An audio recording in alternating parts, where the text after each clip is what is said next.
Hi Clubbies, welcome to the Magic Queendom. Mickey here. I rep it 504. I rep it 504. I rep it 504. If this is the first time coming to the Magic Queendom, hit that subscribe button and become a part of the clubhouse. Alright Clubbies, it is part 3 of the infamous celebrity Candy Grandpre. Yes, Clubbies, we're on part 3 of everything she's been going through and everything she has experienced from getting out of the cult. I don't want to hold you. Don't forget to like, comment, subscribe, and share. And we're going to turn this over to Miss Candy. We're going to ask her these questions and she's going to give us her opinion and her experience of what she went through while as being a targeted individual, because she's still targeted right now as of today, and she's been long gone out of the cult. So, Miss Candy, when did you first discover that you were a targeted individual? Well, I was wondering throughout the years. I thought it was just me being singled out and treated a certain way. I thought it was a personal issue because I'm black, female, and disabled. But I first stumbled upon the topic of targeted individuals and gang stalking maybe like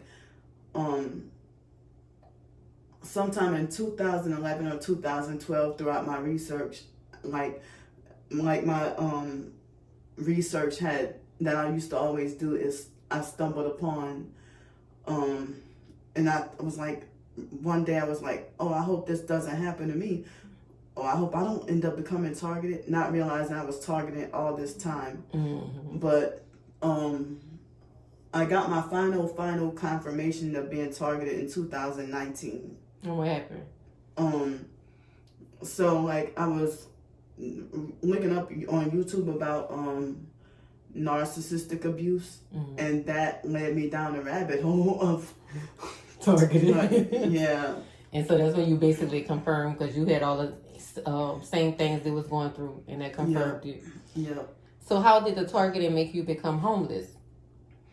Well, I had a place like in 2011.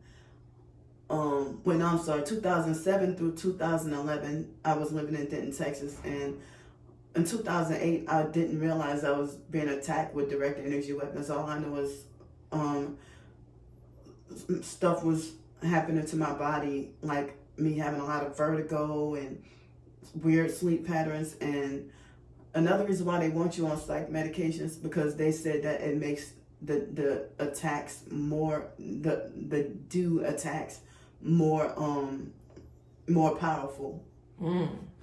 Wow. So basically control you more with the medicine inside of you. Yeah, because of the heavy metals and everything that's in the medicine. Yeah. Wow. So how many times have you been homeless? Let's see. Oh wow, so many times I can't even count. And all of them was because they kept targeting you. Yeah. And like, how did it, make you become homeless? What they was doing? They kept finding out where you was living at. Like how? Well, a lot of times I would end up becoming homeless because of being bullied by neighbors, and neighbors threatening my life, and I have to be on the run. Wow. So basically, wait, what was the question before that? How did the targeting make you become homeless? And then how many times have you been homeless? Okay, so yeah, the targeting made me become homeless like in 2015, 16, 17, those years. I ended up homeless because of them vibrating my body with the weapons, The direct energy weapons? Yeah. And so with your whole body would actually vibrate? It started from my left foot vibrating, and then both feet, and then my organs, and then sometimes it would be my whole body. Wow. And what did you do to stop it? I would, first I thought it was just loud music. Sometimes it would be neighbors blasting loud music, but if it's 3, 4, 5 o'clock in the morning and they doing that, I would get frustrated and go walk around for 3 hours wondering who's that, with that loud bass, and come to find out it's nobody around, and it's just the weapons that they're shooting at you. Yeah. Oh, I know that's like, did it cause any type of pain besides the vibration or anything? Sometimes it might cause cramping, be bad enough to the point of causing cramping, but it's like a torture you can't escape or run from. Wow.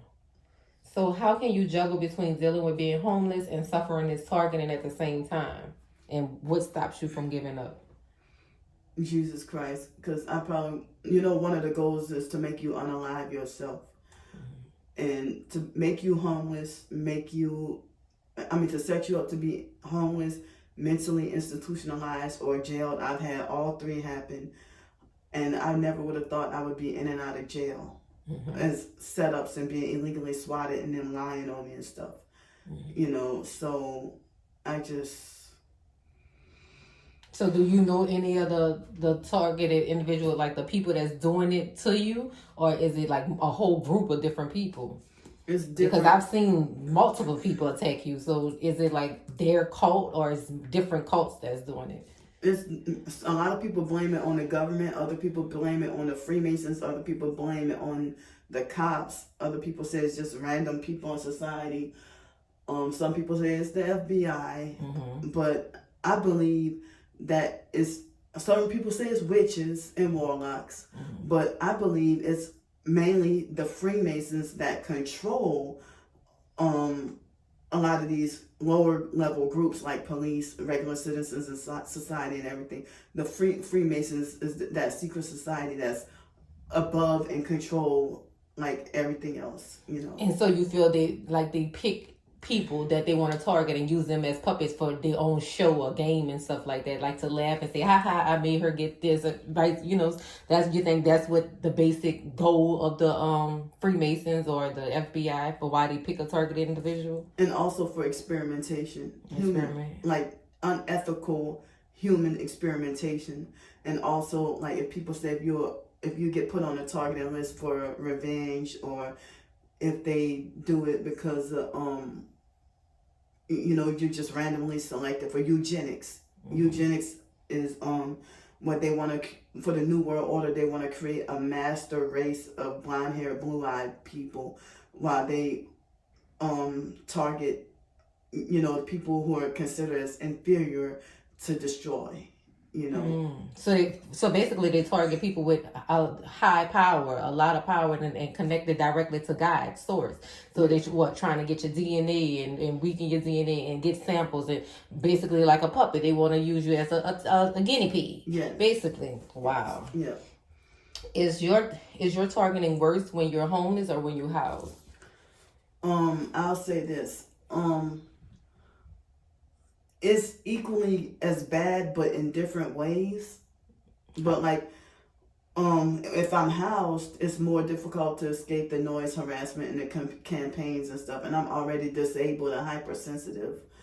And it's like if you have a lease if you have a lease in an apartment or something, you can't escape. You can't. A lot of times you can't escape the directed energy torture. But if you're homeless on the streets, you have to deal with, like, I've heard other TIs in my personal experience that if you have a place to live, they don't want you at the same place to work or live at, or they feel like they decide that, you've been here too long, so they want to keep you on the move, and I heard that's part of the trafficking. So if you have a permanent place to live, they torture you with weapons to get you up out of your home, to make you homeless, so that they can gang stalk you and get paid more money while you're out on the streets to make you look crazy. Then they either wrongfully jail or institutionalize you and ultimately have you unalived. And then they get that life insurance. Oh yeah, trust me, I heard about a lot of people putting life insurance on people. That's something that they need to look into. I've been saying myself, you should be able to look up and see who all have a policy on you, because I know it's a lot of people that have fraudulent policies on people that they're unaware of. So just imagine all the other targeted individuals that have policies on them that they're not even aware of. But once they get you knocked off, then they get money as well. Like, trust me, I know it's a lot of stuff that's been hidden and behind this. And trust me, we're going to stand strong, and we know we got the Most High on our side, and nothing happening to us. Thank you. So what tactics do the perpetrators use to make targeted individuals become homeless? Well, noise harassment campaigns, sleep deprivation, direct energy torture, voice to skull, remote neural monitoring, what else? I heard they do stuff like breaking in and entering, and gaslighting, and they do stuff like poison certain targets' belongings and stuff. like poison your food or poison your hair products, or they gaslight and rearrange certain items while you're gone and stuff, and or they try to set you up and frame you. And it's like, I don't know how people are quick to believe the stalkers, but they don't believe a thing that we targets say. Well, it's a lot of targeted individuals with documented information, because you yourself have hundreds of information that people have stalked you, harassed you on internet, like stuff that should be illegal from the first place, and they're doing it and nothing is happening. So it got to be someone higher that's involved and is behind it. So how do you survive homelessness as a targeted individual? Well, in my case, here in New Orleans, in my case, with my kind of disability, it's like I can't even live normal like everybody else. Like, I'm disabled. I had 2 strokes when I was 5, and I have severe OCD and complex PTSD and stuff. So I can't just go underneath the Claiborne Bridge with a tent. And people say being targeted, stay away from other homeless, because they'll be the ones to set you up to have bad things happen, so that they can level up with housing or a better life up out of homelessness. Or they might basically they feel they easy to be bribed to do stuff to you.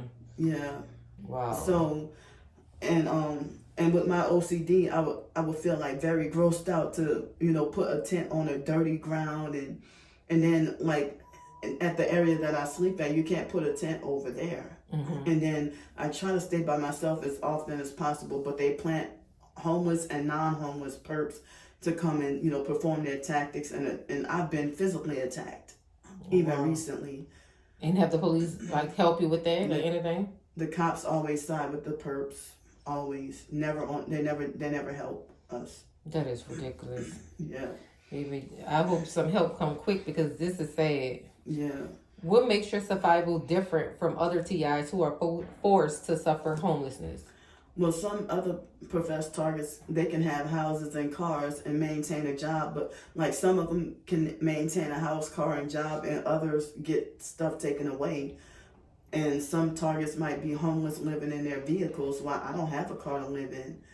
And unfortunately, since they have me wrongfully banned from everywhere, or I'm wrongfully blacklisted from employment, can't get a job. So how else am I supposed to survive? I mean, I tried with my writings. If I had a vehicle, that would open up the door to multiple more job opportunities, like maybe Uber Eats or whatever, but I'm pretty sure that would be sabotage.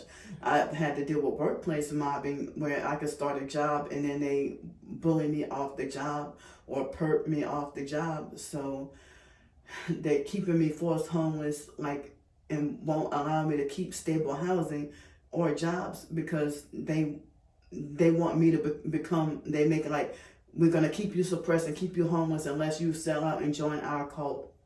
And I'm not doing it. So people will be like, oh, so what's the plan? So it's like, I'm like, well, I can't have a plan. They won't let me have housing or a job, because if I do, it doesn't last long. They make sure to get me wrongfully fired from the job, or try to have me evicted from the place I'm at, or banned from hotels and restaurants and grocery stores, libraries. And which basically brings it back to the question, basically to what they want the most, you to unalive so they can collect.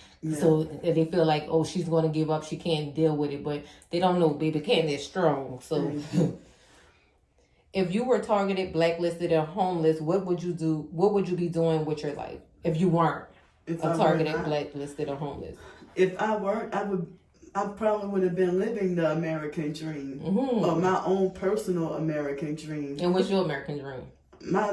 My personal American dream, if I would have thought the way my mind was before I knew the truth, I would probably have had a 3-story house with an indoor swimming pool and jacuzzi in the SUV of my dreams, and been married with 3 kids and probably grandkids now.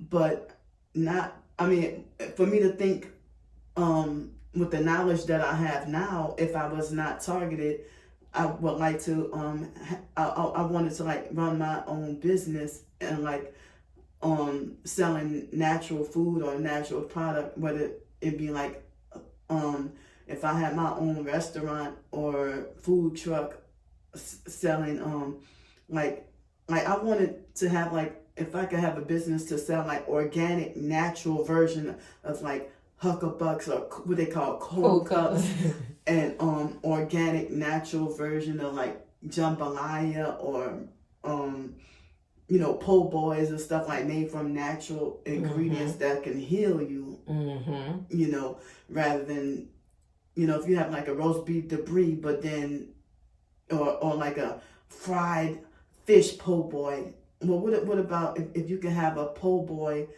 that has organic, natural kind of bread with you know, with like maybe grilled or broiled fish or something like that, you know. That all the fried and greasy. Well, baby, Candy, your dream is not over. You still have time. You got the Most High on your side, and just keep on going. And trust me, you never know what can happen. You can get your dream story, your 3-story dream house, your SUV, and everything. You can get your husband. I don't know if you still want kids, but you can get all of that. Don't never stop your dreams for nobody. Even though you're a target individual, don't stop for nobody. Keep going. And I still want to work on my writings. Oh, that's another thing, Clubbies. Candy is an excellent writer. Magnificent mind. She can outright anyone. I'm telling you, she has an amazing mind. She's great with writing. She has stories that she put out, and she's also working on another short fiction. I'm gonna let her explain to you what she has, but I'm gonna leave all her information down below, her contact information where you can donate to her and you can buy some of her novels and everything that she has out right now. And she's also working on a cookbook. That's why she's talking about that restaurant. She has a cookbook, baby. Yeah. So I'm gonna Candy, let them know what you have out so they can go and purchase it and donate to you. All right, so I have my Ko-fi. So it's not Ko-fi.net. I made that mistake the last time. It's Ko-fi.com, Ko-fi.com. And I have some of my recipes, a few little recipes from when I was able to have access to be able to cook and stuff. So the Ko-fi, and I mainly have my fiction short stories on there.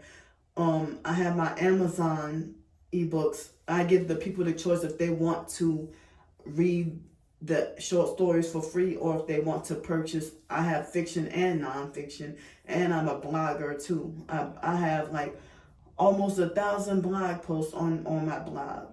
And I'm going to leave everything down below, Clubbies, in the description box so you can check Miss Candy out and purchase some of her books as well as donate. So we came to the end of this video, Clubbies. I want to thank Miss Candy for her time. I want to thank her for this amazing interview. And don't forget to like, comment, subscribe, and share. Until next time, Clubbies, peace. Thanks, y'all. Love y'all. Bye.